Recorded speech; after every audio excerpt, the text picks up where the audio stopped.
Good morning and welcome back to the Aegis Photo Reviews. Last week we 3-1 Church of Tempo, which means we made it to the quarterfinals of the playoffs of Aegis Spidz. This week we are fighting Broken Wombat, which is made up of Broken Ball, BeastLlama, Cameron Hardzo, and Trevo. This was a pretty scary team for us, and going into the prep phase, like trying to prep for this, we had a vague idea of what they might have brought, but we knew that some of the decks would be pretty scary. I'm not going to be able to talk about Morpice's and Animal's lineup in too much detail.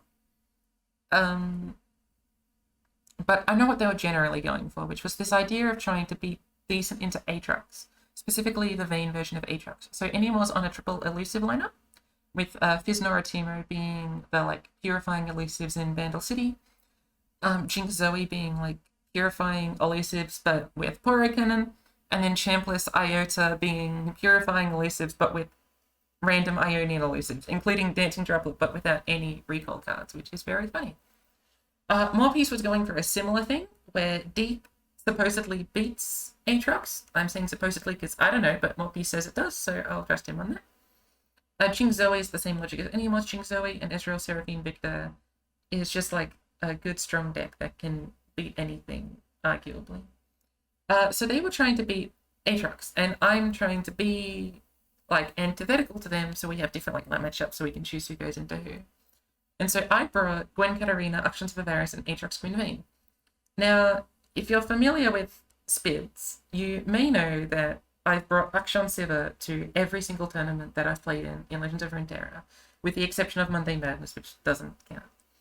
Because I'm a big fan of Akshan Siva, and so Akshan Siva Varus is not like Akshan Siva in any way, shape, or form.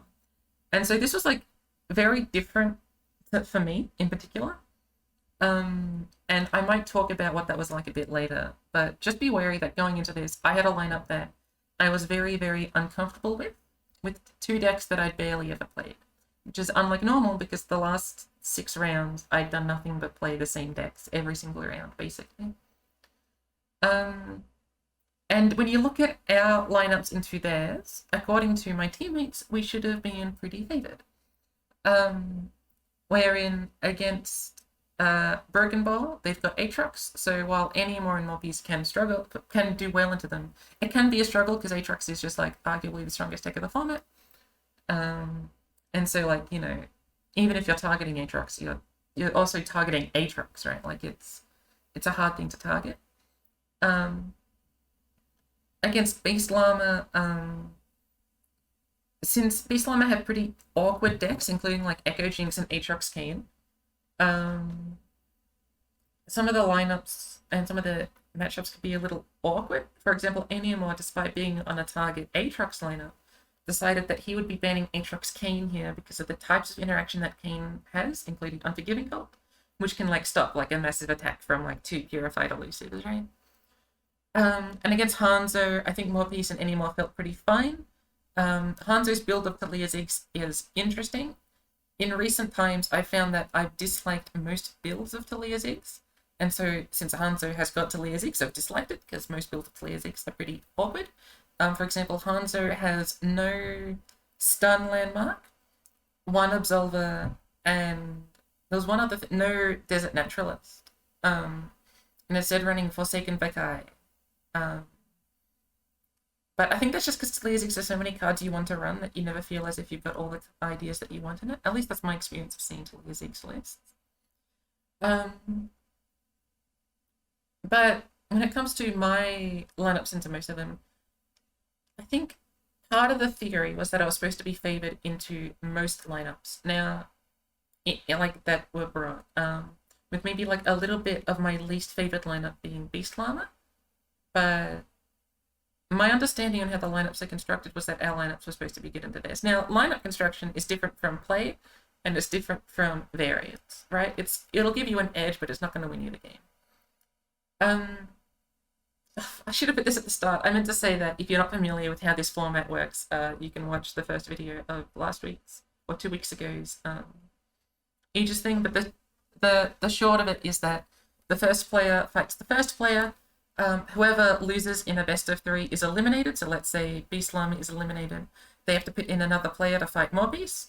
And then let's say Morpice is eliminated, we might put in any more, so on and so forth, until every member from a team is eliminated. So if they lose thrice before we lose thrice, we win and they lose. Going into this, I think that we were a bit nervous as a team only because Broken Wombat is a strong team. At least I felt nervous, but I know that Morpice had a fair bit of confidence in his lineup.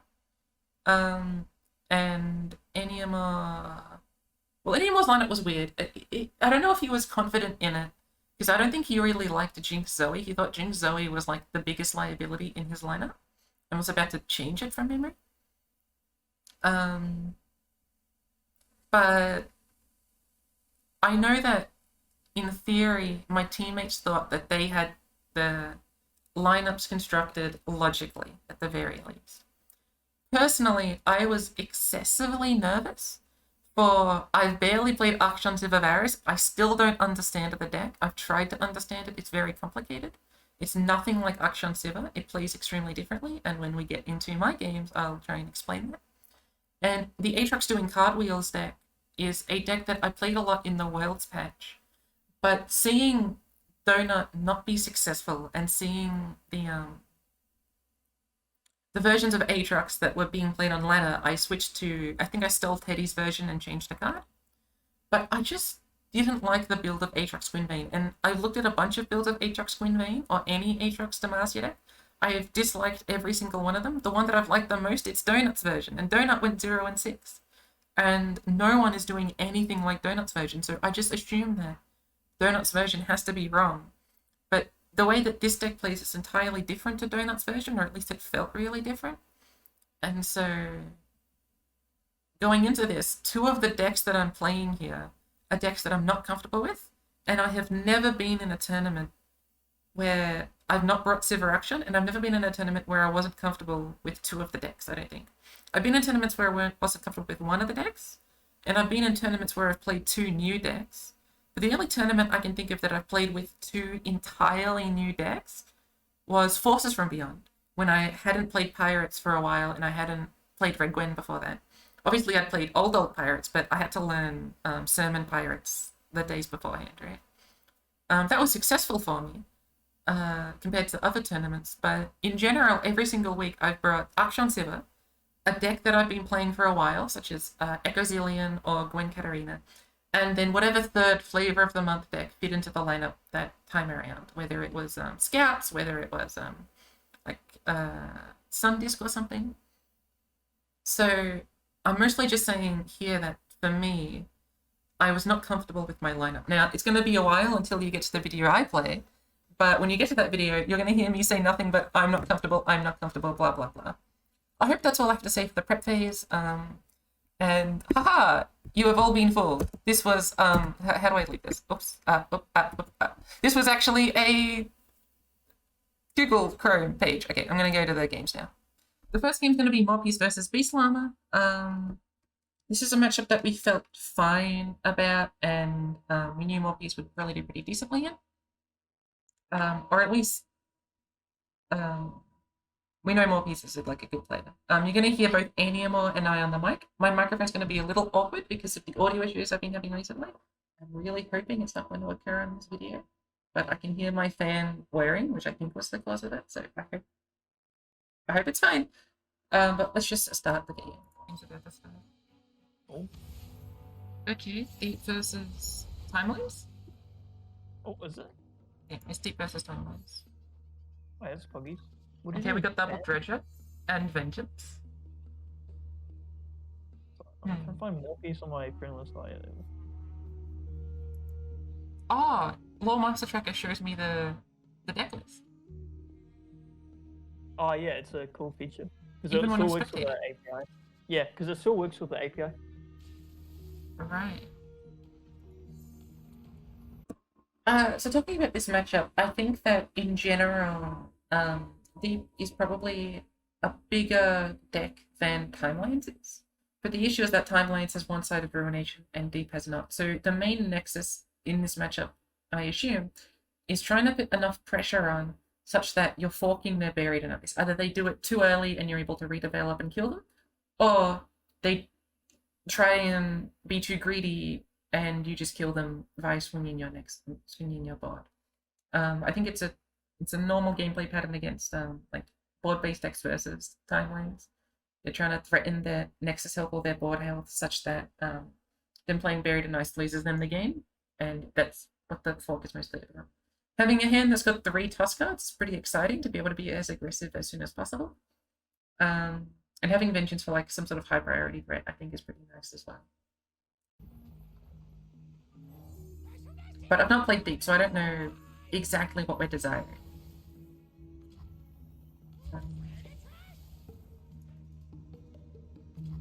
I'll be honest, I only have ever heard this board at 1.25 speed because I always watch LOI YouTube at 1.25 speed. And so I'm so used to hearing this board at 1.25 speed. I apologize for the black screens. I'll listen to it right. This was me trying to get the overlay to work, but like live. I was trying to get like the LOI Master Tracker overlay to work. It did not work. Evidently. No. Like as in like shot for you guys. We got triple dredger though, which is kind of buggers, isn't it? It's okay. Get you deep faster. Loses to caustic grip. It does lose to caustic grip. Do we develop it? Yeah, caustic grip. Yeah, I think developing brilliant script. Did they play timelines? Yeah, they played timelines. Potentially.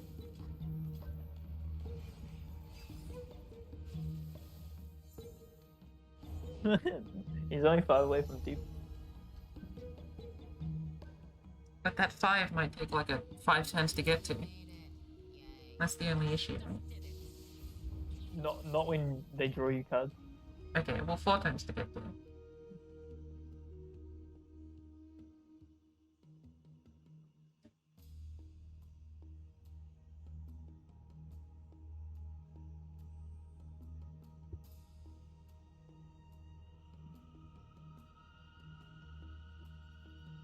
Music's kind of nice. Like, it's alright. I think it's better at 1.25 speed. So.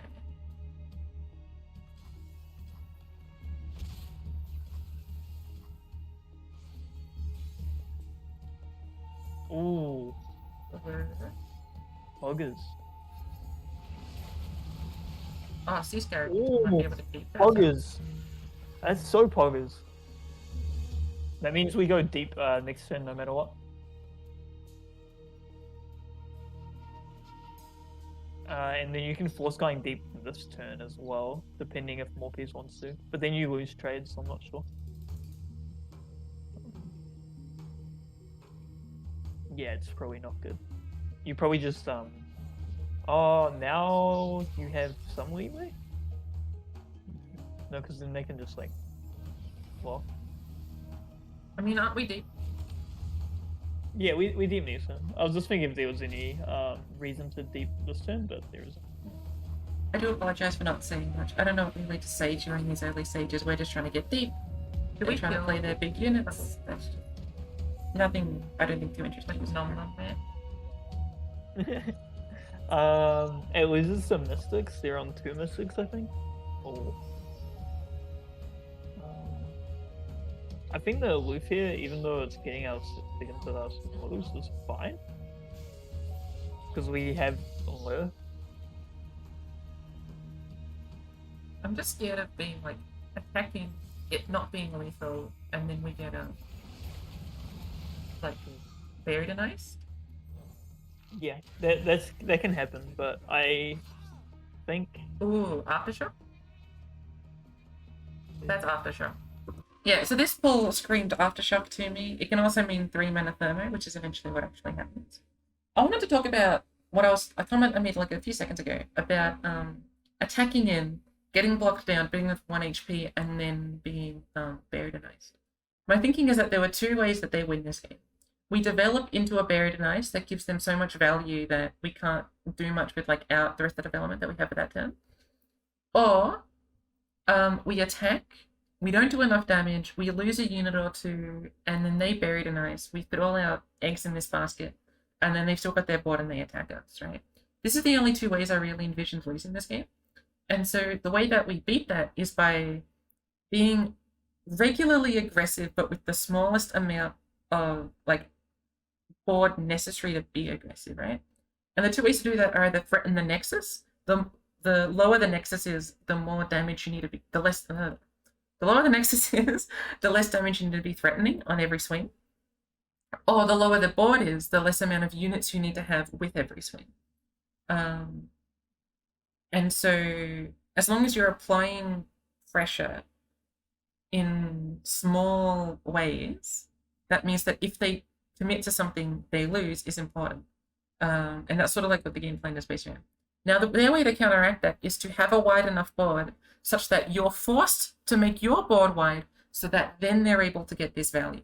So we also need to make sure that their board is small enough such that our board is also allowed to be small enough such that we can pressure the nexus. At least this is the way that I saw this matchup watching Morpice play it. And I think that sort of mindset as a board-based bozo going against timelines is, I think, the way that you want to go about it, especially as a deck like Deep, which gets most of its value from stats, as opposed to, say, something like Super Action, which gets a lot of its power from combat tricks, right? This is Aftershock, though. This is really good. Because now we can develop into stuff, and also we're really ahead on board.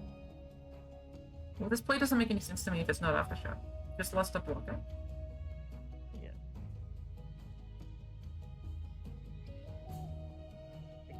I think if we obliterate fish, we're going 2 for 1. Yeah. Oh, okay, never mind. And then they aftershock now. I mean, if they aftershock, we still obliterate fish there 4-4. And then we're swinging like mega 1.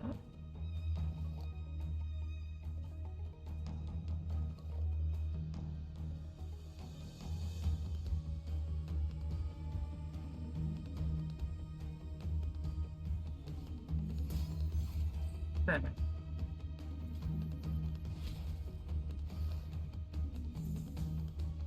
That's a good thing to pass. That's pretty bad for us to pass. Yeah. We still got 3 undergrowths in the deck. Unless, oh, no, it's not counting what we've casted. The track. I wonder what Morpice does here. I don't know how people can play with this music. This music seems really tense. Like, the championship music isn't particularly tense. At all. This just makes me nervous. Yeah, same.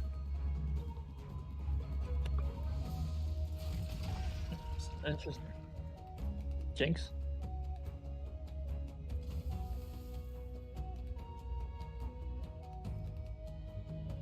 Are we gonna do the serpent to transition to the deck afterwards? Well, there's no reason to do it not before, right? I think it's because he wants to try and kill this Trundle. Oh, so he's gonna obliterate fish, please. Yeah. I think Morpice is trying to make the game slow down enough and make sure he doesn't lose here because he's in a commanding position with board. That all he has to do is make sure he kills this Trundle. So if he pressures to a point where they're scared of, like, he might be on 2H, I'm not sure. But if he just makes BeastLlama be scared of his health total, and this is the best way by doing it, your Blitfish gains a lot of value here. And he was sort of explaining what I was saying, and it explained this open ending. Wherein there's no reason to pre-commit the obliterate fish on something like a Trundle or the 4-4. Even though it's got 2 actions in one, it allows us to push more damage now. If we can just take our time, hold back, get our free draw, trade into the units anyway a little bit, and play the game a little bit, it allows us to kill Trundle with obliterate fish guaranteed so that they can't get Mystic Shot, for example, and maintain a strong board presence and still fork their thing, right? Putting them down to 9 HP is also quite nice. That's what Enium was trying to explain there, basically. What I was saying, but I forgot that Enium said it. I mean, sort of, yeah. It'll probably be flipped by next turn for these characters. Yeah, if we kill something off. Oh wait, yeah, play something. We just obliterate, right? Ooh, This is really good because they can't entune.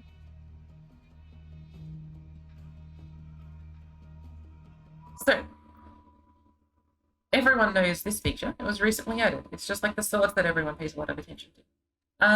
That means Morpice passed here. And I think it's interesting because NMR really wanted us to develop Obliterate Fish and kill from it. And I think Morpice's logic for that, of not doing that, is the same logic that I've been talking about this whole time. Committing Obliterate Fish here is asking them to Buried in Ice, and we only have like 2 more developments. And so what we want them to do, we would only do it if we feel more forced into doing it because they play another unit this turn.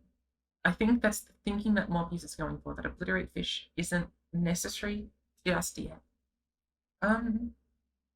It's an interesting position, and I think there is a lot of things you can think about regarding it. My thinking is that it would probably be fine to Obliterate Fish here. Because my fear would be them playing Ice Pillar, passing, and then they're 4 wide and we're still 4 wide, unless we want to develop something after they pillar, which sounds worse into Buried in Ice, because then we're developing on that turn instead of keeping the mana next turn and using mana this turn, if that makes sense. But I think it's close, and I think it's interesting that Morpice decided to pass. And because I'm not the deep player, I feel a bit bad doing these VOD reviews when I'm not the player, because I don't know these decks. I'm just trying to understand them as someone who only knows how to play Silver Action, even a little. But I think that's the logic behind not playing Devouring yet. Really. See why he's passing? Wait, we pass? Right. Like, okay, if they do Pillar and then attack, that's fine. If they do Pillar and pass, my only fear is like them doing Pillar and then passing. Should we be playing Obliterate Fish? Yeah, I think we do better. Sweet. So I want to put them in a position where they don't feel comfortable playing Pillar and passing. Yeah.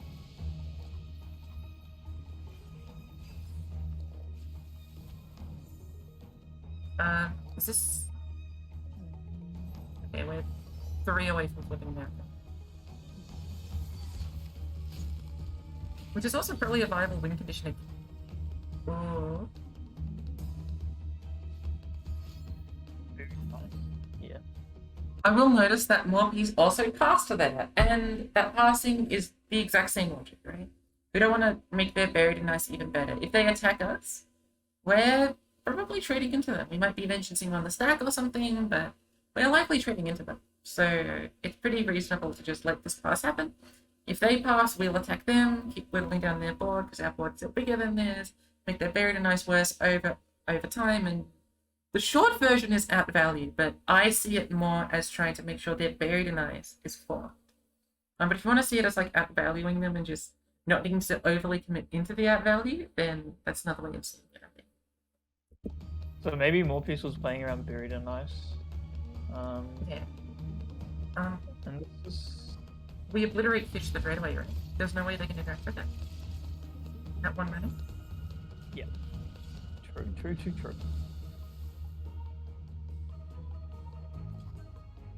Okay, so if they play If That Stays... If they play If That Stays, we can Maokai into the other fish and get a challenger, right? Yeah, we can. So we take 8 here, we're an 8. We still got one unit. I wonder if we Maokai now though. And just not care about like Overriding something. Dead Bloom. Well, I wanted to get the challenger. Then start pushing back instead. Yeah, right. The thing is, we just don't have a good board, right? And if they try and add Sears, I think we just win anyway, because we just have like Vengeance as well. Yeah, so we can play Maokai, then Shipwreck on offensive, on development, and then if they play at that stairs, we just Vengeance and then win. Okay. I mean,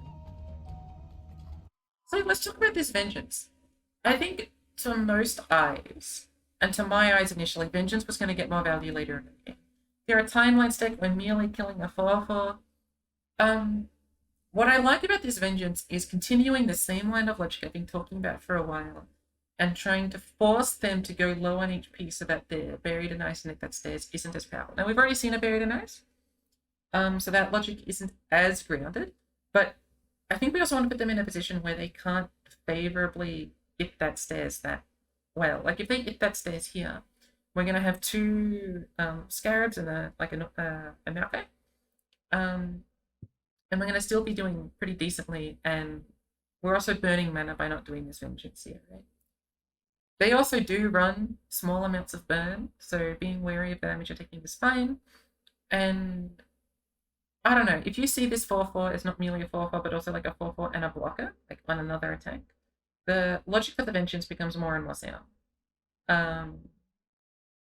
At least for me, this Vengeance initially looked awkward. Morpice is a genius who was born from Genius Academy, and we'll see a lot of that as time goes on. That Morpice is just very, very intelligent. not but that's like the best way to play around at this is because you just win.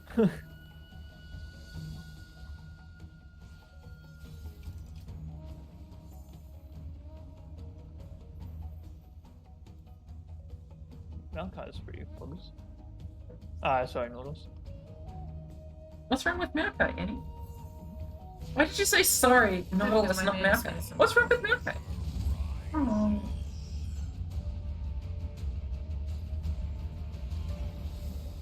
And then if they play it, that stays where Nautilus is larger. How many cards are left in it? 9. That's pretty lucky then, not to have Nautilus at the very bottom. Yeah. Especially just casually discarding two.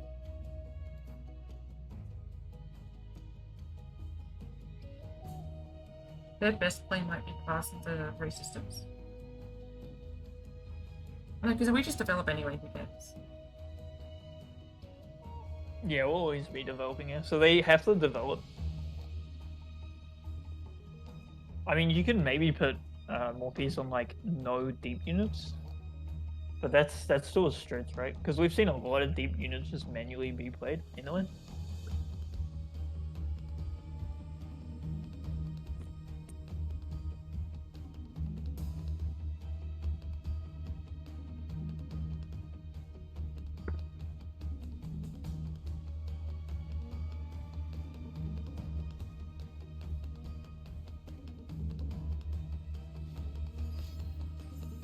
Pre-combat? Oh, it's in 2. Yeah. Okay, but that means we're getting our units back. So this means they didn't get that stairs. I don't know if this means no with that stairs. I'm inclined to think that this does mean no with that stairs. I would struggle to see a world where if that stairs isn't the correct play, considering it can block Nautilus and kills off everything. Although I don't remember how this game goes. Did they actually get that stairs here? Like on their turn? I honestly don't remember. This is both good and bad for us. It's good because we just get to develop our... we don't get to develop, sorry, it's 1 mana. That's the reason they did in 2. But we still get to open attack, which forces them to block, which does the same thing of pressuring their nexus, right? Like they need to play a bunch of units, and if they're playing a bunch of units, they're probably not playing that stairs, right? Because we're still going to have like a pretty full board. It's just this sort of like pressure that we're doing by having our units be larger than them and not overly committing as early. I will say our handle was like pretty fucking good. Right, we had a bunch of early toss units. We drew so many of our deep units, including 3rd Nautilus. We definitely drew well.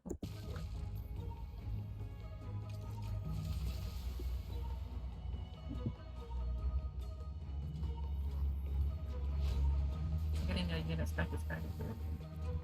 And then how does BeastLlama win from this? I don't know. Because The only way you can do this is like a play to survive line, and that would be buried. But then you're just like you just lose anyway. So what You his need, line like- here would be second buried if that stairs. We only have a Nautilus, but they've spent all their mana for 2 turns and we've still got cards to game. Yeah. They would probably need like combat cook. They would need like I don't know. If it gives them the effects to the normal. Oh, or that. Well, that actually like might win you the game.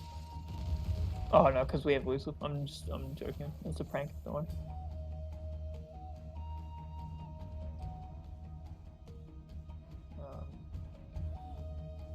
At least we can find a treasure as well.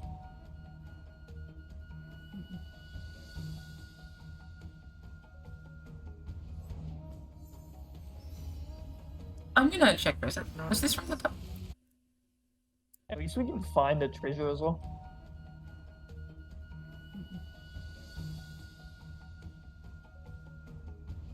No, it stayed in here. So I know that Nautilus had this, which meant that if Nautilus attacked, it would have forced a block from if that stairs, or whatever that stairs transforms into. Obviously. So that makes sense why they felt the need to do Entomb plus if that stairs to kill Nautilus. Considering what if that stairs transforms into is likely going to be big enough than most of our sea serpents, which means it's going to trade into the Devour Fish and then block another turn. I don't know if you're able to afford that from BeastLlama's side, since we're getting our 4 units out anyway.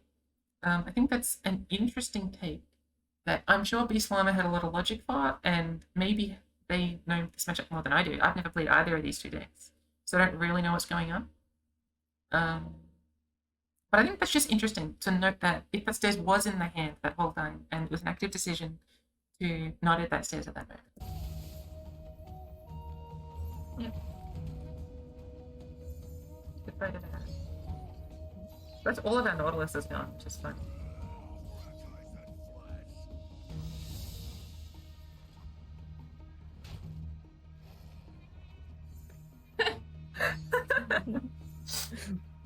Not really what you want to see. We use Maokai, right? I'm pretty sure I'm still on the time.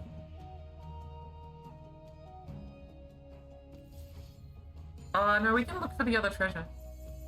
Yeah. That's probably genuinely better. And if they don't randomly, I don't know. Okay, Maokai just in case. I guess it doesn't. I'm just wondering, like, is the milling an extra turn better than 5 random cards? I thought 5 random cards is more likely to be better. I think the treasure's like bitter, yeah. Okay, so what I'm saying here is that I know that Maokai is cool, milling them is cool, right? But I think playing 5 random treasures is just more likely to be better. If it gives us a unit, the unit will probably be bigger than Maokai. If it gives us spells, they'll either hit the Nexus or do something to their board or something. If it hits, I don't know, landmarks or something, like it's probably equidistant to that of Maokai.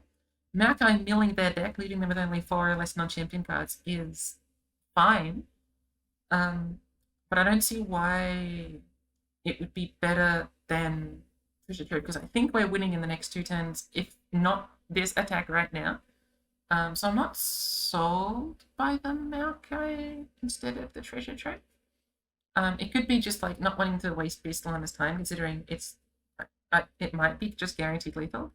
Double Flash Freeze would save them, so I guess it isn't. But you know, I'm just surprised not to see the Treasure Trove. I don't think we're losing though. They would need double Flash Freeze.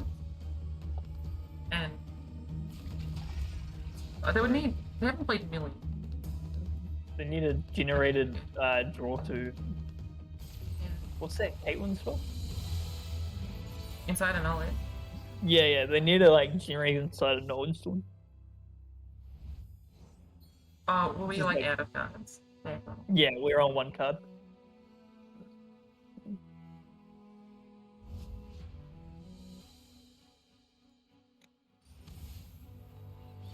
now we have Seraphine versus the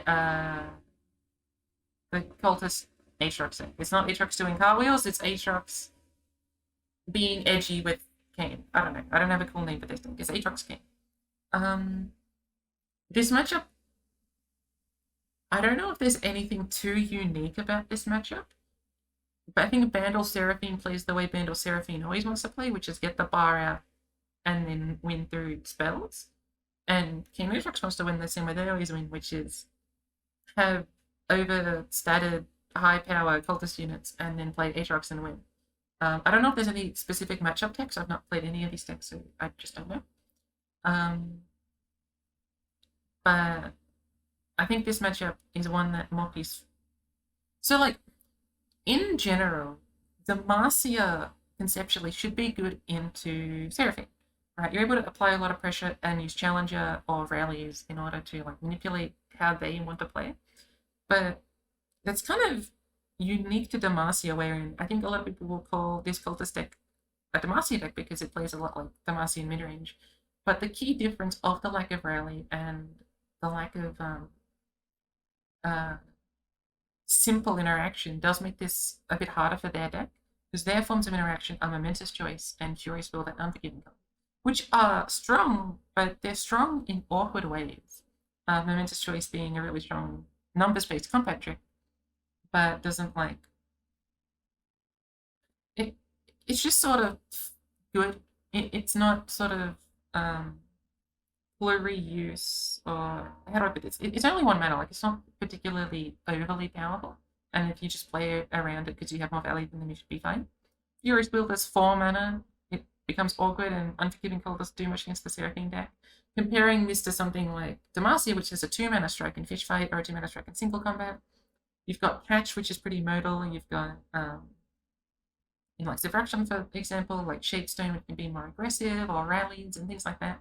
So while I think Demacia in general does a really good job into like these bar decks, including like the Bandle one, I think this is a unique form because it simply isn't Demacia. So the actual recent strength of Demacia, as opposed to this like concept of Demacia that everyone just says when they mean midrange, makes it pretty more in favor for the Morpice deck.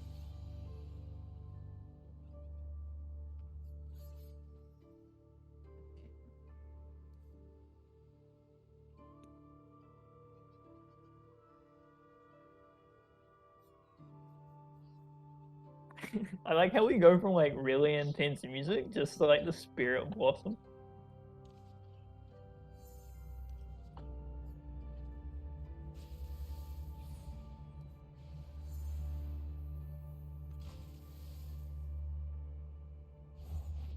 I will take this power in my lady's name.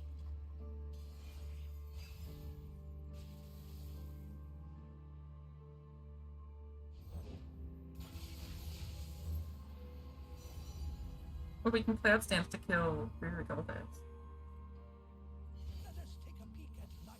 It's actually focus.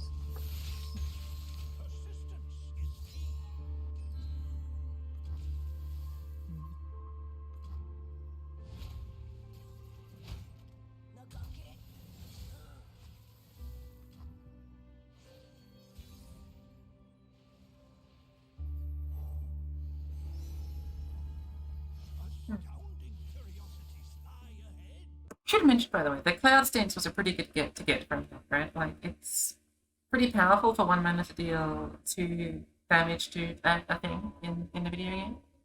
And so getting that for that trade specifically felt pretty nice.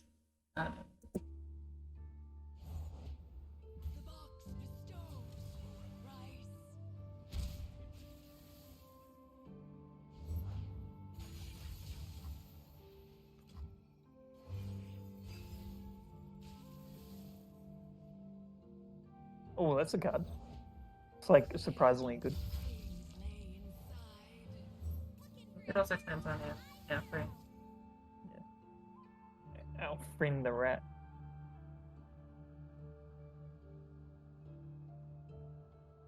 Yodel Squire is great because it procs some fumes. This makes development really awkward.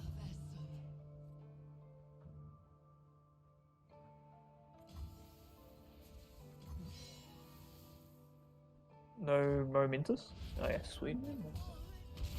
Although I do wonder if they would rather keep Momentous for protecting Kayn or Asia. It's just so much damage. Was it 2? No, was that 3 as well? Oh, because it was buffed by an Aatrox.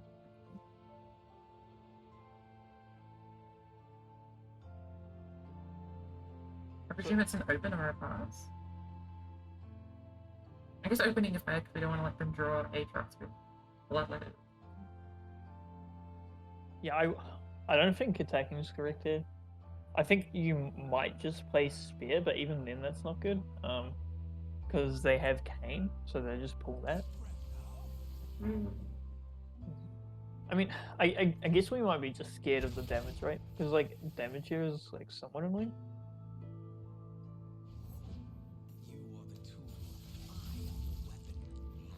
Yeah, I presume this incentivizes us to do Bandle kills too. Sure. It's a consideration. We could get Riff out of this hand 100%. Or even the Spear. But I don't think Riff has much value in this matchup. Just, yeah. Ooh, this was a really good top deck. So now we can kill Kayn in combat, right? Yeah, and we're not even... They didn't even play Aatrox. Okay. It's a bit awkward because it's not discounted, but... Well, we can also just do like a wallop and also like a 1 mana Bandle kill stack. Yeah, we can do that. What's our Israel at? It's only at 1. We have to start ticking. Seraphine's also at 3, so 5, 6. Could be like, we might need double bar or song spinner to like reliably win this game.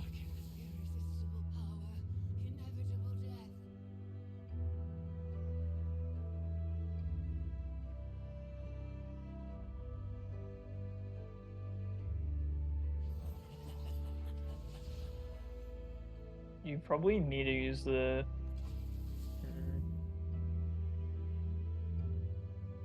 It's pretty tough, but you don't want to use Wall Up now because of Aatrox and they like word into stuff. Especially because you don't have Signpost.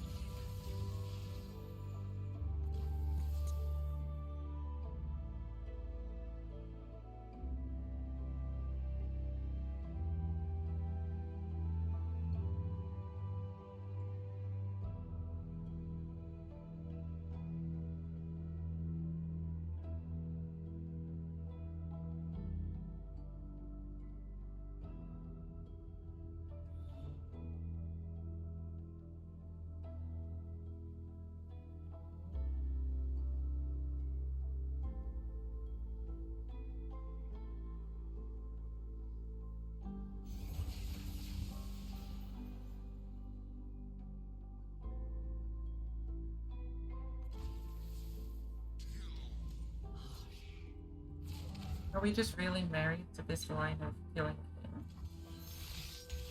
So, I know there was a lot of downtime. I know BeastLlama had a lot to think about, and I think I really like this play from BeastLlama over just slamming Aatrox. Aatrox would have added 6 more pressure, and by that I mean it gets shot blocked, and I mean, they don't know this, but killed by something, right? Well, they might know this in quotes, right? While this threatens, what's this, 12 more damage? 13 more damage? No, 12 more damage, right? And I really like it. It also sets up a Dark Control for Zelani later on. I think this attack is obviously their best play. And it's trying to put us in a more awkward position while also counting down all their Aatrox stuff. Luckily for us, because we can block 3 of the things and either decide to kill Kayn or kill one of these 3 HP things, and by kill Kayn I mean because you can put the thing on the stack, I still think we're in a pretty comfy position. Now obviously we know they've got Aatrox and we know that that's going to apply pressure to us eventually. But I was watching a Mastering Runeterra squad cast, and I think it was Yang Zera made this really interesting analysis about how Bandle Seraphine works. Wherein Bandle Seraphine gets a lot of its power as a Seraphine deck from the fact that enemy gamers can only attack on their attack token, which means you have your whole turn to do whatever the hell you want, and then on their attack token you just deal with their attack. And it's why the Demacia matchups, especially the Vayne ones, are worse, because they attack tokens are meaningless when you've got Vayne, right? Like your Weld is your attack token. But I think seeing this deck, the Bandle Seraphine deck, in that light of reacting to their attack token and then doing what you want on your attack token. That's actually not how Yang Zerot said it. This is how I understood it, as a mere plebe to Yang Zera's awesome Legends of Runeterra skills. I recommend watching that squadcast. I think it might be the most recent one, the second one with Yang Zera on it. Or when they talk about this deck, because I do think he is intelligent, and I picked that up from him. But I think that shows an interesting way in how this matchup operates, where they only have the attack token once every 2 attack tokens. And so we can use our attack token to sort of do our own things and progress our game plan on our turns, and then just deny their stuff on their turns with the fast speed interaction that So we take these 6 regions here, offer. we can kill Kayn. I don't know if killing Kayn is right though. I would probably be a bit more defensive because I don't think Kayn actually wins you games. Against this deck, I can get fine. The elusives are worry. What elusives? The Shadow Kayn. Okay. So Kayn. Well, yeah, that's the only worry I'm thinking about is like Kayn on the basis of like finding Shadow Kayn, but we have Wallop, but they have Aatrox as well, so I think we kill Kayn. That's perfectly okay. I am scared of Zelda, so that's scary. Like, they're just gonna be like super healthy, and all our damage is removed as number space, right? yeah, okay. So they're gonna have like a bunch of numbers, and we're gonna lose to it. That's my experience. So my comment here is how I, as a board-based bozo, deal with P and Z decks in general. And the way I see them is that they've always got numbers-based interaction. And so the way you beat numbers-based interaction is have really high numbers. Shocker, I know. So the reason I'm really high on prioritizing Kayn here isn't because Kayn is a high power unit, but because Kayn is a high HP unit. Kayn doesn't have 5 HP. He's got 5 and then he heals 2. And then when you play him as Rast, he'll have even more. Or if you play him as Shadow Kayn, depending on the types of lethal you want to threaten, he becomes a high priority threat, right? And that's why I really want to kill Shadow Kayn. In addition, they not only have 2 Zelanis starting to get out, they've also got an Aatrox, right? These are high HP units that we really have to make sure that we're... Because we have to commit either a lot of spells into them, get Seraphine, or wallop them. Those are our options, or chump block them with our Arena Kingpin or other units that we need to get, right? And that's why I really want to prioritize Kayn here as Spidz from Arcane. You've got an interesting choice between blocking Shadow Fiend and Keeper of the Box. I like blocking Keeper of the Box only because they already have enough mana to Zolani that letting them have 2 Dark Throws doesn't really matter too much. And if they're going to do Aatrox into Wildender over the next 2 turns, I think it's fine to sort of force them into that line by making it so that they don't just keep this Keeper of the Box around, in the sense that it's going to add 1 extra damage. But it's close. You can make a decision whether you want to block the extra 2 damage now or get these units off the board. It depends how you want to see their next 2 turns, whether you're going to see them as an Aatrox plus a Wildender or an Aatrox plus a Zolani or something along those lines, right? But I really like the idea of killing Kayn here because our deck is all about numbers-based removal. This is Blood Leaders on both of these, right? So right. He ends up with this, which I think both lines are justifiable. This blocks more damage in the short term, and if they do go for Aatrox Wildender, this will turn into Zolani anyway, so this blocks 2 more damage now, but it allows them to do the Aatrox Wildender line. Aatrox Wealth of the Line happens just as much, right? Because I just read with the dudes, the Dark Controls, and the Dark Controls are +2/+2, so if anything, they're even harder to deal with. So I guess I really like this thing. I think this makes more sense. But I really do like killing Kayn. So what's the reasoning? Is it just purely +2 damage? Well, we don't want to give them 2s and 1s. Right. Okay. That's my thinking. I don't know if it's right. I mean, Well, we we might- just open Rift if that was the case. Right. Anemo makes a really fascinating point here. If there was another 1/1, we could open Rift to kill the units. The issue is they're going to re-equip Shadowblade Fanatic with the Bloodletters, play double Aatrox. When I say double Aatrox, I just mean Aatrox. He's just got 2 A's in his name, so it's double Aatrox.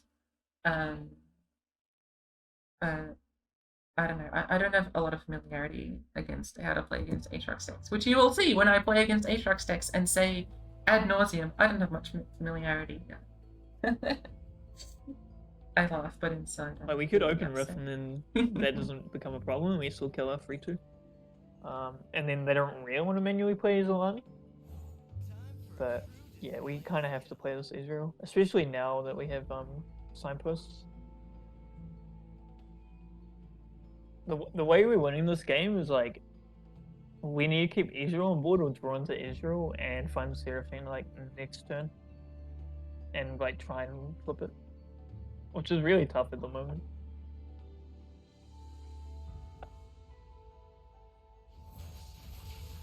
Stop bragging if you can back it up. Ooh, that's gotta hurt. It's good to be the king.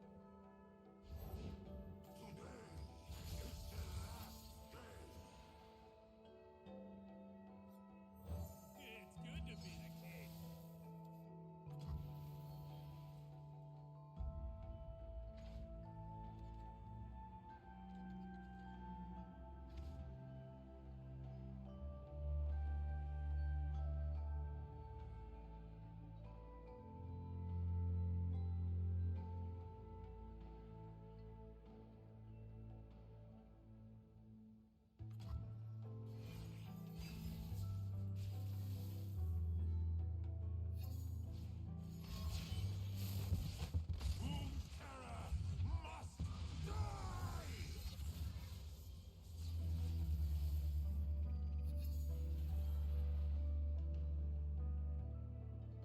I guess here we're hoping they don't have any Duramos. And even still, like, it's still sort of losing. Okay, never Well, mind. we've got Seraphine. Yeah, well, So I it's said that actually- before we had Sarah. Can we level up Seraphine? So prank plus the random spell, there'll be 7. Then we'll be walloping, and then we can like Tellstones as well. So yeah, we can flip it into like a rummage turn, which is really nice. And then That's awesome. Israel, yeah, they do have Jirol. Can we kill Jirol anyhow?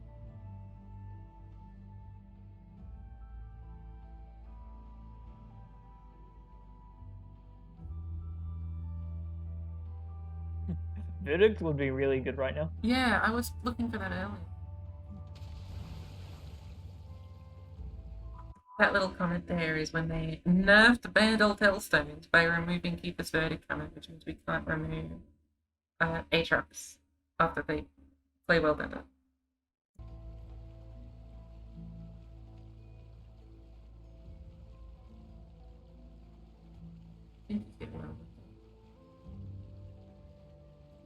I don't think the cost applies to the other one. Speed things up a little. Or maybe it does.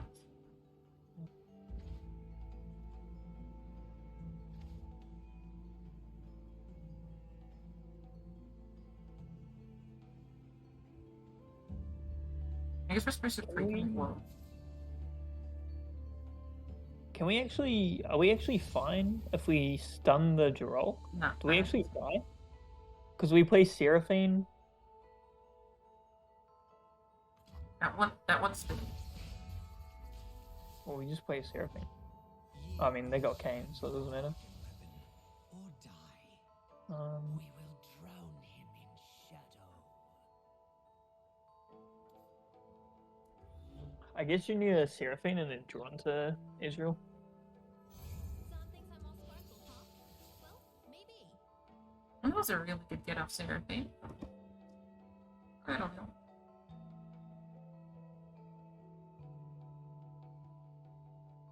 This would be so good in the timelines matchup.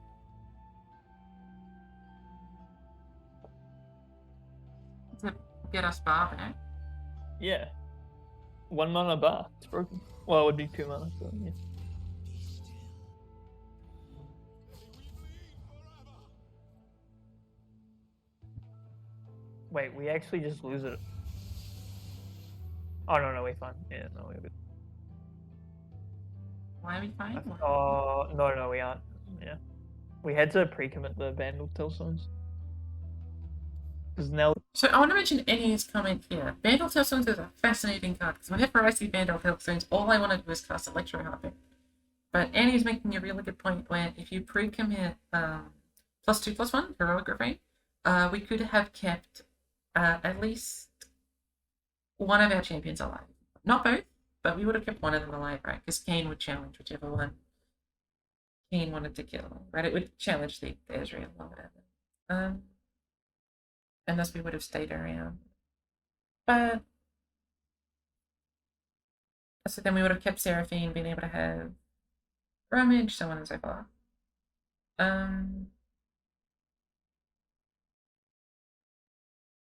But this position is pretty bad. Like losing 2 of our main ways of winning the game against a deck that looks like it's already about to win the game, even though if they can't, even though they can't attack this turn, they will be able to attack, you know, post haste, right? Like in a turn's time, and we don't have that much time to find our thing. Even if we rummage into like a Seraphine or something, like it's not going to be the greatest. We lose both our engines. What is pre-committing the Bandle Tellstones for? Make it be free so we can play Refrain, and then it levels up Seraphine to get out Refrain. Okay. of... gets out of, Yeah.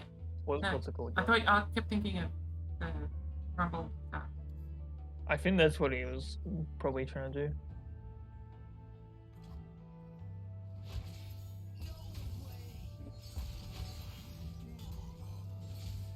And then he just blanked out. So we need a top tick Seraphine. But now these spells are awkward to play as well.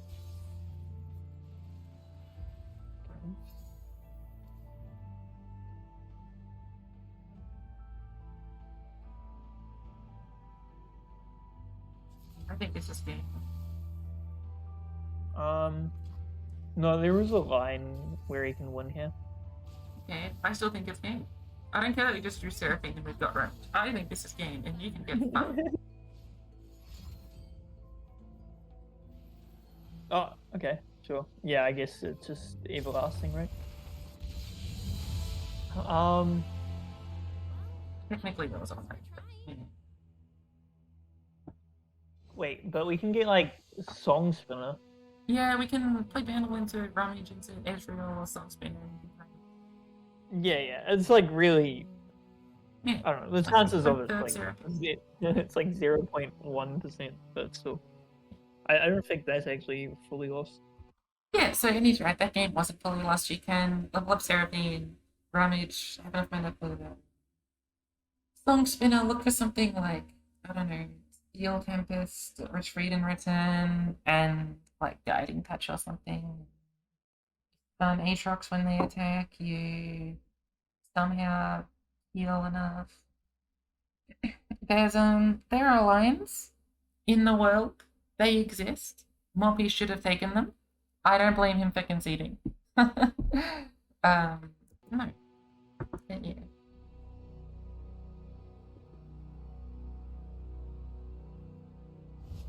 Got a direct message from Jansport. It's a Well, I pun got that I a- don't understand. True. Well, I got a message from Juju. Is this that okay? Nah. Oh, what do we want in this matchup? Is Expliterator good? No, okay. Okay. Surfing Israel versus Timelines is gonna look similar to Aatrox Kayn versus Timelines, where again, they've got high HP units, we do units-based numbers damage, and so that part will be awkward, but their deck is slower, their deck has less of like a power turn in terms of like World Ender. Their power turns to things like Ice Pillar and stuff. And some of the power also comes from like a spell that you can signpost and actually signpost it, and not like Aatrox because of the play cast. And so I think this matchup is better than the Kayn Aatrox matchup, but it's the same sort of logic with the attack token and number space removal. Oh, we can deny. Oh, that's interesting. We can either deny if that's. Can we deny skills? Sadly not. What do you mean, sadly not? Well, because then it would be a good card. I mean, it's already a good card, but like it would be like poggers. Oh, we took HP. Okay. Yeah, that makes sense. Because Why? you have like you might need to play Israel and then buff it up out of like Aftershock.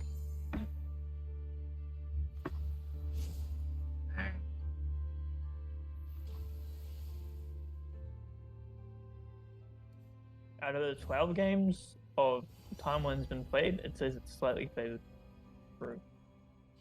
Yeah. I think the Bandle version is worse than the Shadow Isles version. I think the Bandle version has a surprising amount of just like losing to mid range, but the Shadow Isles version doesn't, because it runs Vengeance. Yeah. Yeah, no, that makes sense.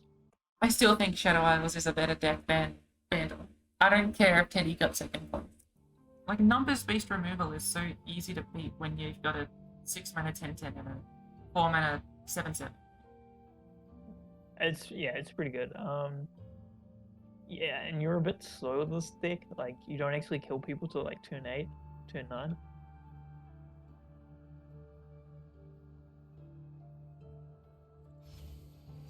I don't know, I just think the Shadow Isles version has to be better. Every single time I've seen the Vandal version, unless it's piloted by Teddy, it just looks bad. Morpice is Teddy, right? Well, that's just like absurd. Well, I mean, we can kill it, but Well, we can. We don't have to. yeah, we can be a bit cheeky and just go nah.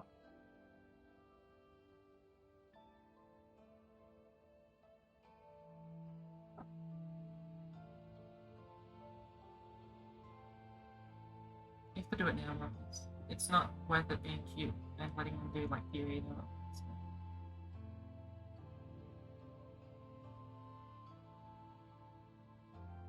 I mean, we do kind of beat Fury, or not? No, Oh, they've got the attack token. Oh, well, okay.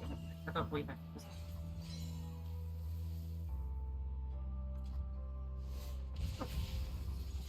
Why didn't? Oh, because they had scout through.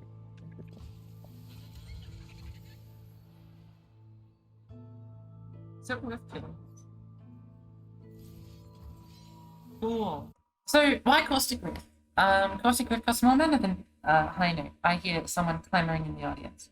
Well, dear clamorer, Caustic Rift doesn't hit anything in this matchup, especially since they're running timelines. Right? Like, they have the timelines card, which means like even their Zonate actions might end up having 2 HP. Caustic Rift hits nothing, except there's only 1 HP unit that we might see, and it might be the one for the rest of the game. Now, Caustic Rift can combo with other things, such as a Bard Seraphine or a Float Caustic Rift or something. But High Note also combos with Seraphine, right? And I think that this is a great time to use Caustic Rift, especially since there's actually not much we want to do on our next turn except Time Trick. So I really like the Caustic Rift over other spells. Yeah. Full play. I like it. Yeah, doesn't really gain value. And remembering they're a timeline deck, so all their units are massive and huge and deal on one like thing. trying to get an extra point into removing something. I hope I didn't repeat myself. I'm pretty tired. I'm scared that I repeated myself.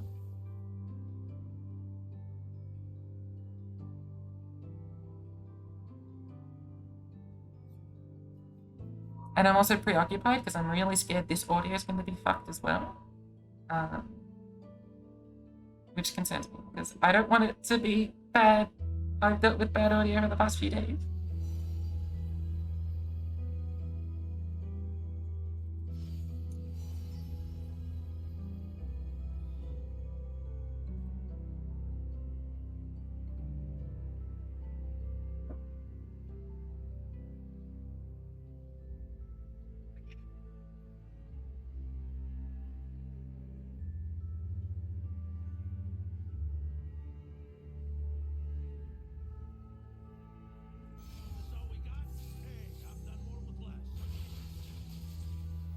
Wow.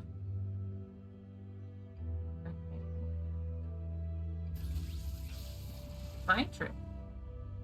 True. So Ember Maiden is a fascinating get. It's really interesting because I'm gonna say this for like the 10th time. Our deck is all about numbers based removal. Right. So Ember Maiden's interesting because it does numbers based removal to itself, but it also kills our only blocker. But it'll also deal numbers based removal to its allies. So it's an interesting choice whether you want to play Tiny Shield to maintain our blocker, whether you want to do High Note or Bandle Tailstone to make it 1 HP so it dies, whether you want to get excited so that we keep our blocker and it dies, or whether you just want to pass and kill it on its open swing. I think the safest line might be to do Time Trick, pass, kill it on its open swing with something like a High Note, even if that's slightly worse than something like Fury than off. It's just interesting. Like I think Ember Maiden is a really interesting card to be playing around when you're fighting. We might want to kill it. Yeah, I thought I would have played a High Note, but I don't know how to play this one. I was really getting excited. Well, I mean, was going to play Shield- Signpost, so True. I was gonna just Tiny Shield.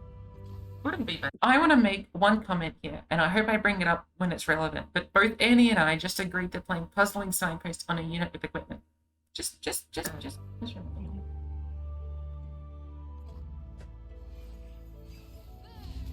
Goodbye, Yodel Square. Ooh. Oh. Okay, bye. We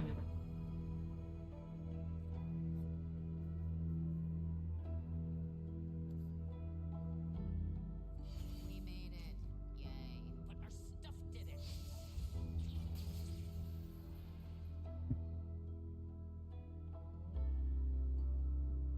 We Those could kill players- everything. I don't think they're on time on Trolchan, right? So No. we might actually just kill everything here. Yeah, I wanted to kill first one. Encore is cute. Let's take a peek at life beneath the waves. Unless we want to bait them into scouting the first wave, right? Maybe, but you're just like wasting the mana from the that mana doesn't really matter. Okay. Well, that's kind of cute.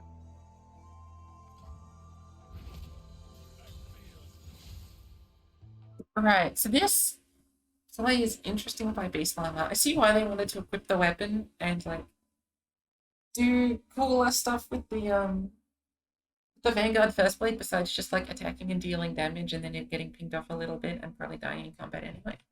And committing an extra 2 mana there to put a weapon on it isn't bad. But like what I mean by not bad is like they're not probably spending their mana on anything else this time.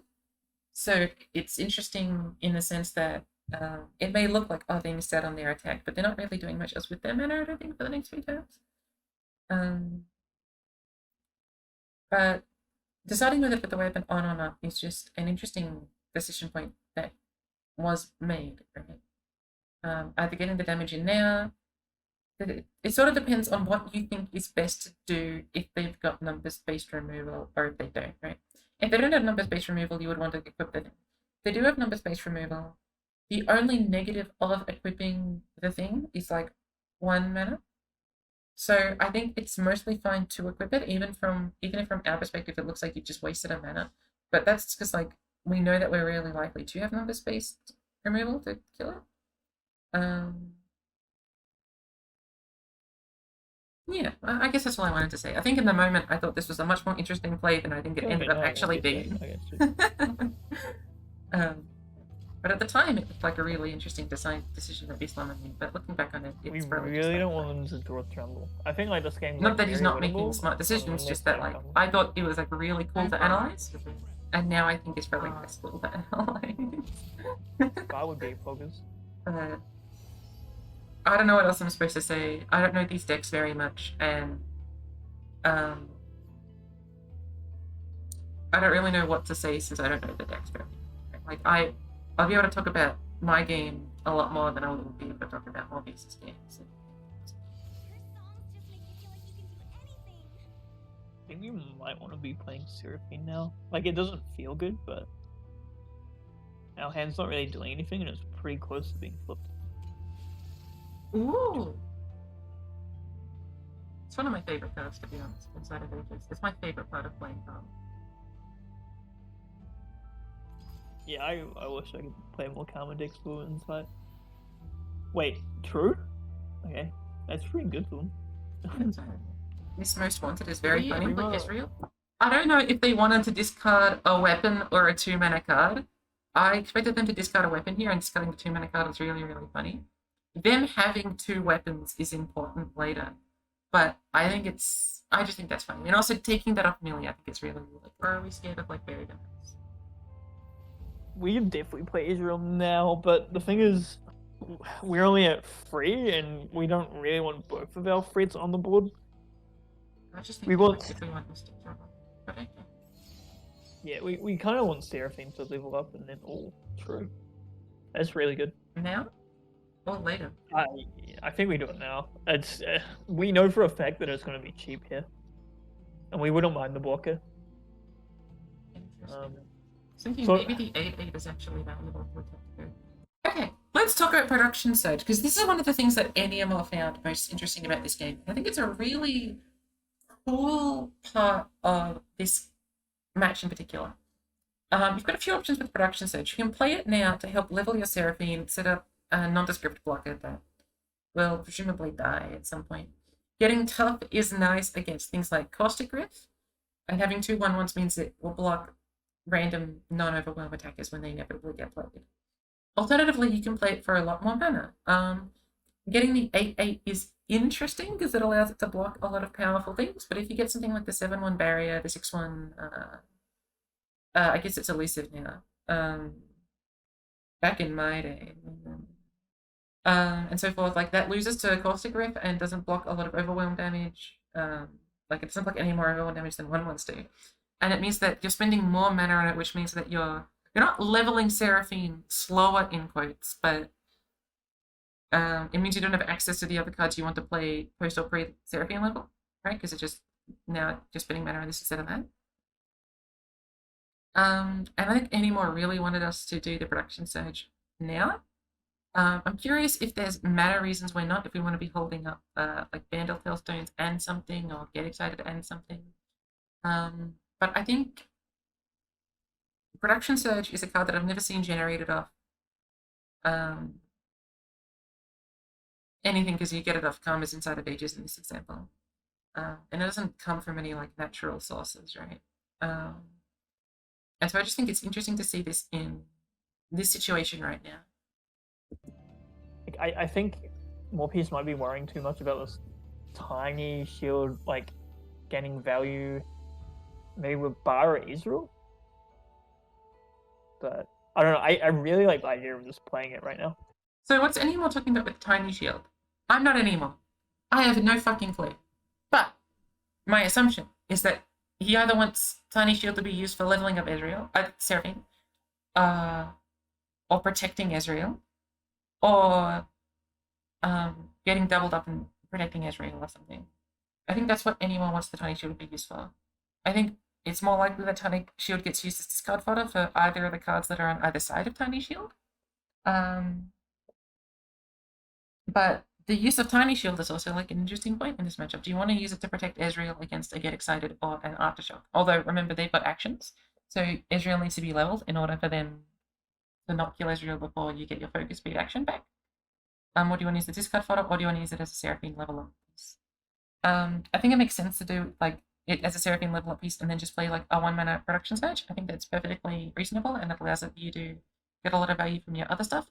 I forget what Seraphine's at, but she's either at 6, 7, or 8 right now because of the 2 arrows, which means she's either 1 away from flipping if you do that line or flipped.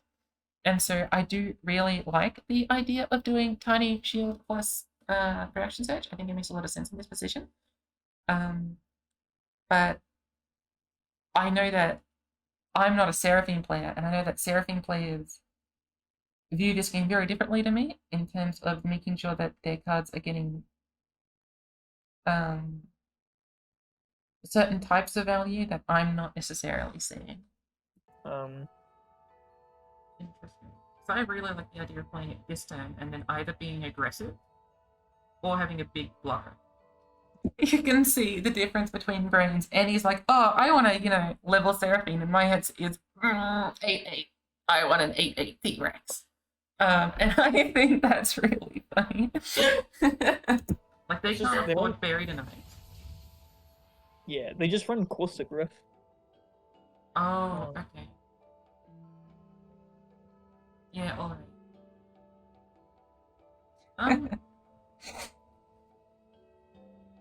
Yeah, so Seraphine's at 6 of 9, which means she wouldn't be flipped, but she would be flipped after you play a Tailstone. If we did that, then we could have Just kill it. Yeah. Yeah, we did that. Yeah. So what we're saying is if we did this plus this last turn, it means that Bandle Tailstones would have killed this because we would have gotten... No.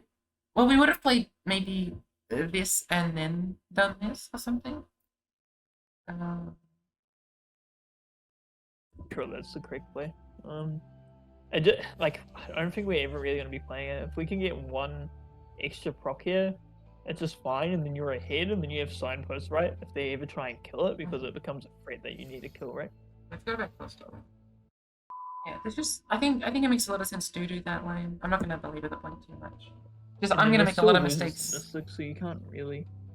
You need to just hope they let this go through, and then you can get excited at it. Would they fear me enough? Yeah, they definitely could. So you would have to Aftershock? I mean, if they fear then off, we can, kill it, I'm almost certain, with, get excited and stuff. If they Fury, though, we might be doing...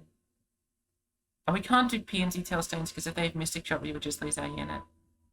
I guess we would do, get excited stuff. Wait, we're Furying on the north. We're, Hicks... where's my words? We're Aftershocking. 100%. I don't think my commentary is going to be very good. I'm extremely tired, and I just don't understand it. Or it's not intuitive to me. I understand it. When someone says something about it, I'll understand it. But I don't, it's not intuitive. It's not my realm of expertise. Oh, yeah, I guess we can do that. Starting shield. Alright, now we get rid of it? Okay, sure. No, this loses to Fury of the North. The Aftershock doesn't. Yeah. Okay. Yeah, ooh. Ooh. So, this is a rather large play. We dealt 2 damage with a Bandle Tailstone instead of 3 damage with a PNZ Tailstone, which is important because now we can't get excited. And this means that we're going to be taking 9 damage, because I doubt we're blocking with Seraphine. Unless we do, but I don't think we do. And if we had just done PNC Tailstone, we wouldn't have to do this. So what's the logic for keeping PNC Tailstone? One of the logics is that we might want to do the transform. The transform can be important for killing big units later on. We might want to do draw. If you look at our hand, there's no draw in it, and getting Poggers Day might be Poggers for the day.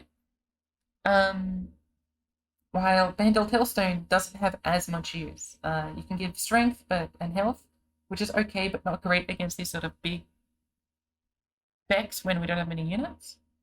Or it would give us 2 random non-script blockers for a lot of mana or something like that. Morpice, and I think I'll leave the end of the call in.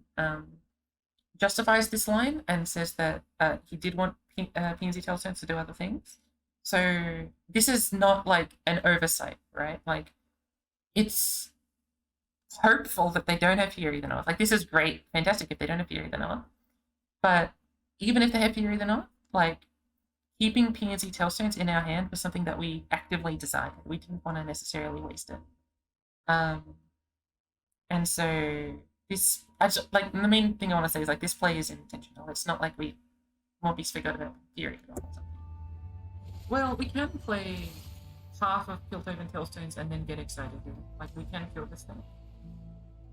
Right, but not now. Like, not right now. Well, we can. We just won't get the value of Piltover Tailstone.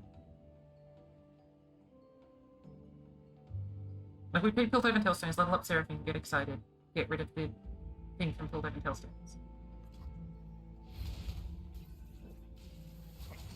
But they attack it. And it has to be 2. And there's no bar. Okay, I'm gonna re-say what I said. We played Piltover. I'm so mad at myself. Even listening to myself, I'm like, yes, Spidz, you're right, tell Eniamor. I'm just stupid, basically. What I'm trying to say is to play PNZ Tailstone, discard the Kayn PNZ Tailstone, Seraphine will level up, and then get excited, does 6 damage.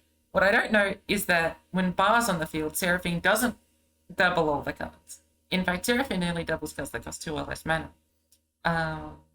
You can tell my lack of experience with Seraphine. We don't care what we take. We play Get Excited and kill the friend. Unless we've already played Get Excited, it's doubled by Seraphine. We can't kill it. Why not? Because it's not 2 mana, it's 3 mana. I'm so lost. It doesn't double, it's a 9/4 right now. We want Seraphine on the board. Oh, Seraphine only doubles 2 and less spells. No, Yeah. I've never played Seraphine. Yeah. I don't know. Spidz Okay, is such a you're right. fucking fool. Oh my lord. This game could. I mean, he's probably stressed, and I'm probably not going to play as well either. Not having Bard, so we can't double Seraphine, really sucks.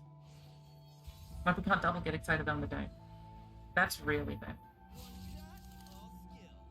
Yeah, it will be. Sorry, I'm just hearing I myself. don't believe Seraphine. No, If only she I'm was just calm. into Seraphine. Why did she double Get Excited? Like a normal person would. They I don't mean, think that's signposting, yeah, 100%. You sure? Yeah. I could see Because why. this is like threatening lethal here. 4, 5, 6, 7, 8, 9. Have we played Mystic? Oh, we have, yeah. I still think it is like I our think it's best shot. correct in Here. our best shots, like get something of Conchologist or the draw from that signpost. But so any want to signpost here? They're at 11 HP. Well, they're at 10 HP because this is always going through. This would take them down to 7. This would take them down to 4. If we hadn't played Mystic Shot, Ezreal's Mystic Shot plus well, not Ezreal's Mystic Shot, but Ezreal's generated Mystic Shot plus Seraphine would threaten lethal. But since we played Mystic Shot, Seraphine doesn't double it. The question is, do you still want a Signpost? Signpost is an important card for dealing with something like Buried Eyes, just in case we just can't block and we end up not being able to kill their stuff. As well as like a few other things that Signpost does for us, right? And adding a mere 3 damage here may not be necessarily worth it. We don't Signpost here, which I think is the correct play, only because we're not threatening lethal. But I know there are definitely arguments to Signpost here. Purely just to threaten this 3 extra damage, put them down to that 2 HP, and then try and get something of Concho, try and draw something with PNZ Tailstone to get into more burn, such as your Mystic Shots. There are definitely reasons to do the Signpost here, but I think I like not doing Signpost. Doesn't feel great. Oh, we can actually do something cheeky and Piltover Tailstones. Why? Because that would be more damage, but no, it wouldn't be. And we want the draw. Oh, you want to steal Yeah, the frame? but that's only 6, yeah. Right. What Annie's saying here is we can play Hextech Transmodulator and steal the 5/4 and add add 5 more damage to our attack. But unfortunately, that taps us under Mystic Shot. It means we can't play Ezreal's generated Mystic Shot this turn. If we had 1 more mana, we would be able to do that. But unfortunately, we cannot. So I guess he wants to kill Clovenlight.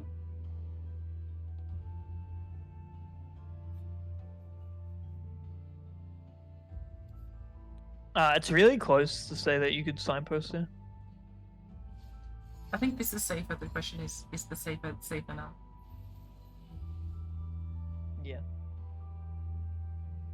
I think we take this and do control just to see what happens. It's just like we wouldn't care about the Angel dying now, but now we care about it. Where if we signpost, we would know that they would be at -3/7. None of these are good. I mean, we could take stress testing, discard it, see what we get. Yeah, I guess so. What wondrous discoveries await below? I guess we're just shooting 2 burn spells at Clovenlight. I guess we can shoot the second burn spell next. Unless they've got another Fury to them. Alternatively, we can do Hellstone. Right. Yeah, we just tell so now, like, control just, but that's susceptible to a couple things. We don't really want to. I'm saying the other half of Hellstone. Afterstone. Oh, right. Yeah, we can do that now. I don't know if we want Scout to be a potential, like, on something else, right? If we know Scout's on the... Okay, well...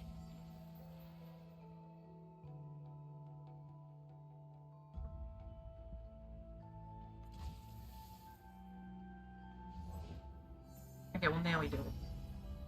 Yeah. Unless we want, like, Focus Stone.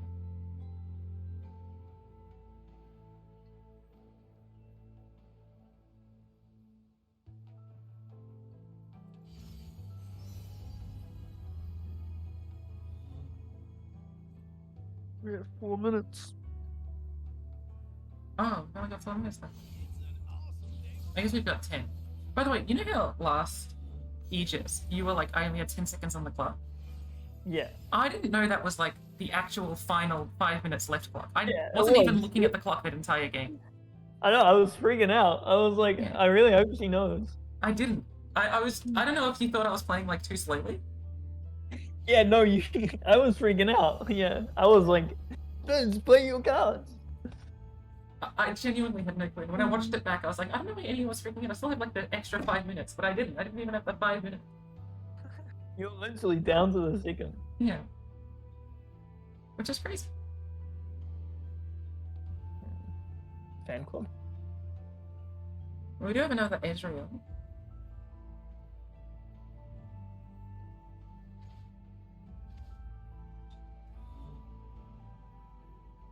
So if we had Bar, we would have like easily won this like turns ago, right?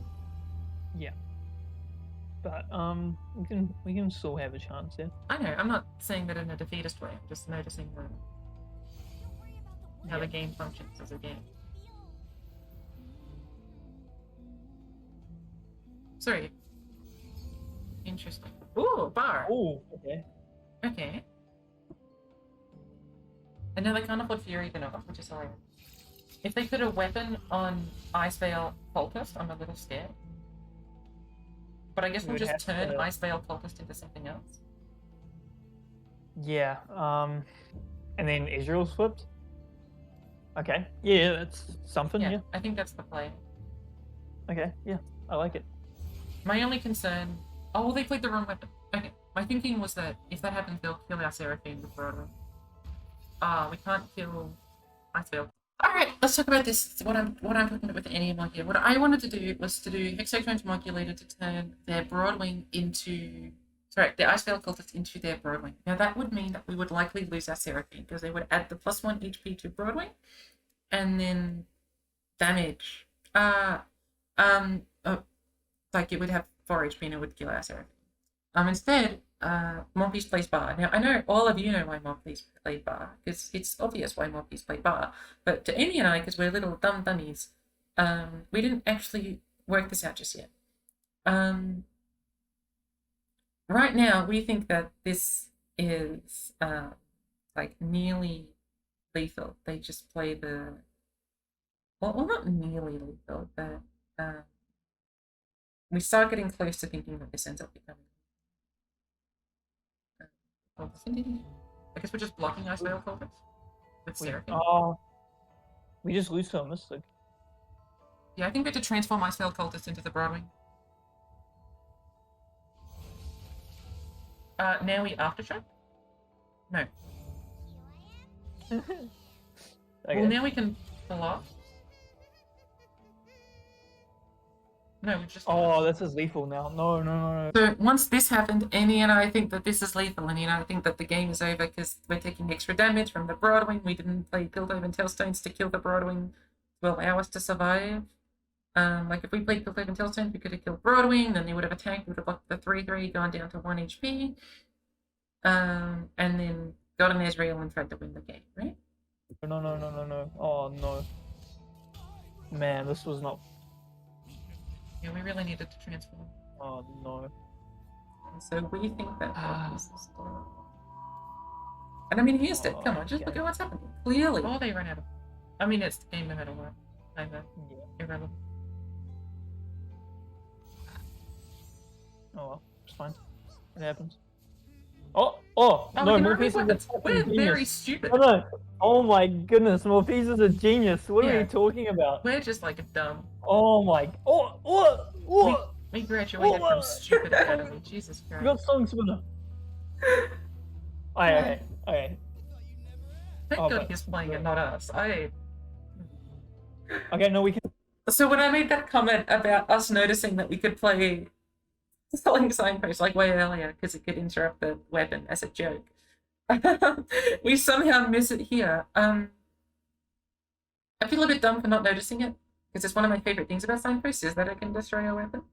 And it made this play a lot better because now we're not dying into like Mystic Shot stuff, right? Like if otherwise we'd be going down to a lot less HP and dying to Mystic Shot. So Morpice made like a phenomenal play and allowed us to keep Piltover Tailstones to do draw if we didn't end up drawing these cards right after. He is just smart. Good job, Morpice. You're better than us, very clearly. But we were definitely pretty defeatist thinking Morpice We still was just there. win on the stack here. We just need good stuff. Okay. That's good, they're drawing. God, Morpice is so intelligent.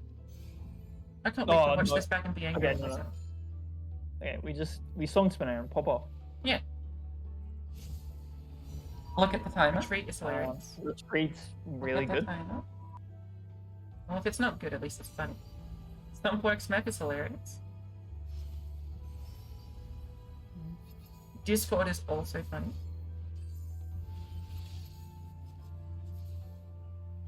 Oh, we don't have any time. Okay. And Morpice still does it. Because he's the fucking best. Armor's also got more time ticking up as well, which is good for us. Yeah, really. Yeah. And he even targeted the right stuff and everything. Is this lethal? Good job, Morpice. Yeah, I'm like pretty sure. 2, we have 3, 4, 5, 6. Yeah. And then we just played drum solo and drew into something. Yeah. Wow, that was so close. I can't believe we missed the signpost. Morpice is just too smart. Do we win? 1, 2, 3. Surely, 'cause we have some moves, man. Did we And front yeah. four? We did front four. Okay, well that's good. Yeah. Like, this is game. Oh my goodness, it was so close. God, you're so intelligent. Oh, take your time, pal. It's not like I've got better things to do. Yeah, no, it's right. I help when I can. Shut up when I can. Okay. Please help. Good game. GG, well played. Cool. Oh, good job, Morpice. Sweet. He's a smart filler instead of a smart smeller. Good job. That signpost Oh, cool. He's not joined our chat. I'll let this run until the next match starts. What about you? Welcome. Yo, Morpice? Alright, GG's. That was so close. Holy I was so scared. When, dude, I literally thought in my head, I was thinking the entire time, like, oh my gosh. Dude, if I go for this harpoon line and he does the fucking, the buff, I'm like, am I gonna lose? And I'm like, no, I can win even if he does it. I'm going with this line because my hand is like dead and I might need the fucking draw from the Piltover. Oh my goodness. Yeah, I was freaking out because I was like, oh, well, you know, why don't you just do the thing? Use the aftershock to play around it. Well, I understand the line for it, right? Because you kind of want them to tap under, so you have like space for Israel. Yeah, exactly. And then they can. I have no clue what they mean by tap under to have space for Israel. I'm sure it's logical. It does not compute. Gives you lethal outs. There was like a few small things that I might have did differently. Like I would have probably played Production Surge at 1 mana with like Tiny Spear. To like level up Seraphine faster. But I think that was decent. Yeah. Freaking out, bro. Dude, it was so fucking scary. Yeah, because I was still like iffy on whether I wanted to actually keep the Production Surge or if I was going to use that as discard fodder and just use the tiny shield for protecting a champ from Aftershock. Right, yeah. That's why like I thought you would be doing. Yeah. Which makes sense. And it's really hard to like evaluate it because you have like signposts as well, and it's like, yeah, exactly. giving me like more of an advantage or don't even care about burying us. So yeah, there's like a lot of difficult lines where like in hindsight, like from a bird's eye view, it might look like a lot of misplays, but I think like it's very close to being like optimal and like what you did. Yeah. Oh, and I'm dude. definitely not saying so- that in case you rewatch the VOD and just hear me go, oh no. No, I don't care. I know in my head what I was thinking. Yeah. Oh, bro. Do I go straight back into it, or do I get like a 5-minute break? You're man? allowed to have a break for 5 to 10 minutes. Okay. In theory, we're supposed to discuss the next matchup with you, but you do anything in the break. Yeah. Wait. Have they told us who's coming next, or? No, but I assume it's Broken Ball. Yeah, I think so. Because you just 2-0 timelines, right? So they might be like, oh, I'm Cameron. I don't want to lose to deep. I don't know. It's just really good that you get BeastLlama out of the way, though. Because it gives Spidz a bit of an easier time. Like, Okay, slightly. good. Like, I mean, like, it's something like 56, 54, 52, and BeastLlama's the 52. Something like that, right? Yeah, it's a slight advantage. But good job, Morpice. You played really clean. Thank you. Yeah, that game against Aatrox Kayn with as Seraphine Victor felt really like, what am I gonna do? How do I win here? Yeah. Like the entire time.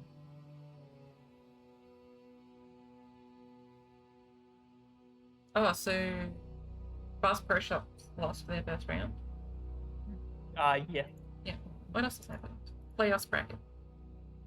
Puff PCP is 2-0 right now. Holy shit. Poggers? You hate Simon and Kasui B. Oh, and then Hanzo's next. Hanzo's next. Okay, interesting. Huh? Okay, it's very similar, right? You're just banning the I'm just banning the as Seraphine. Oh, okay. What? You can beat Talia 6. Am I? If you can beat Talia 6, that's sure. I don't know how you're like to it. What? I'm assuming I'm banning Talia's eggs. Because it's not got the fucking quicksands or stun landmarks. Yeah. It does have. Does it have naturals? No. Okay. No. Yeah, I think you're fine then. Okay. like it not having a way to slow down the Me and Hunter both just being like to each other, be bathroom real quick. Alright, I'll be back in a sec.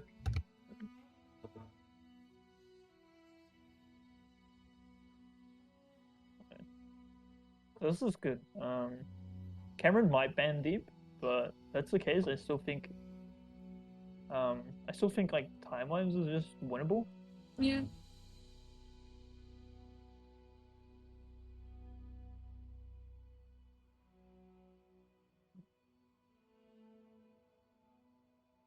I just hope that the recording is good. When I recorded the thing with Donut, the audio got really fucky. Oh, Yeah. really? Yeah, and I'm scared that the audio is going to get fucky again.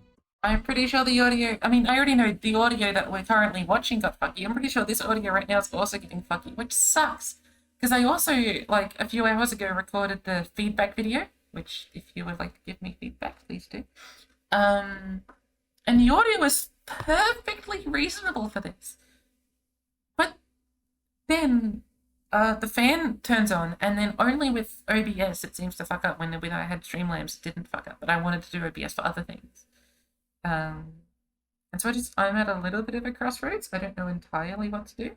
I'm going to re-listen to this, and I really hope the audio isn't fucky, because if it's fucky, I think I'm going to end up re-recording it and trying to, like, find a different solution.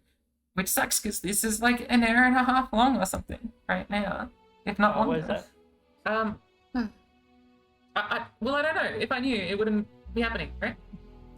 Yeah, right. I think it's like, because my microphone is still like a $10, like, you know, like running microphones, like running headphones that people wear to listen to music, and then they come with a microphone so you can take a phone call. Yeah, I mean, Yes. I know what your earphones look like. Yeah, so I think it's just like too small and pathetic to deal with like proper production of audio stuff. And then like, I think it like meshes with the fan, and then so whenever I'm speaking, the fan sort of interrupts the same like wavelength of my audio, and then just like ruins it, which sucks. But whatever. What do you reckon Hanzo bans? Probably. Does he ban the Jinx Zoe? Probably. Guys. I was thinking deep, maybe. Well, I thought they would ban Deep for last set, but they didn't. Yeah, they could still disrespect it. I'm not sure. Because I think deep was your easiest one there. Well, yeah. I mean, that other game was a bit. That game wasn't easy. The other one.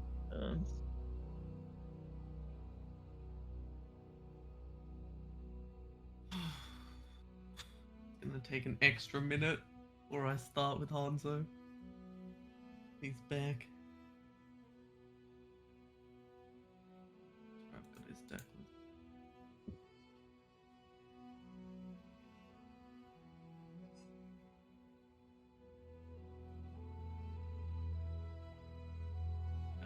I just really don't want to versus Seraphine Victor, I think. Have you submitted for a Morpice? Any? Oh. No, not 2 Morpice, 4 Morpice. I can do that. Yeah, okay. Well, Red's just said if you're not playing, just do the submission for them. Oh, okay, yeah. Yeah. That makes more sense to me. Alright. I'm going into game. Goodbye. See ya. Good luck.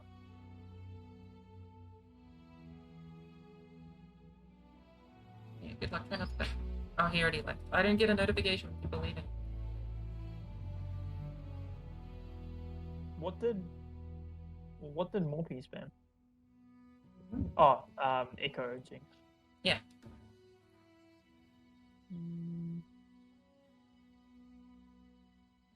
Morpice 121 hashtag OCE. Object.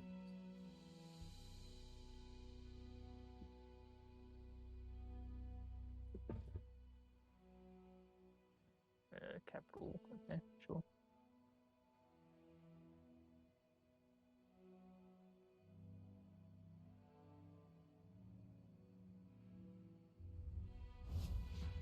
And that's where we'll leave it for this first video. I hope the audio isn't fucky. Thank you for watching.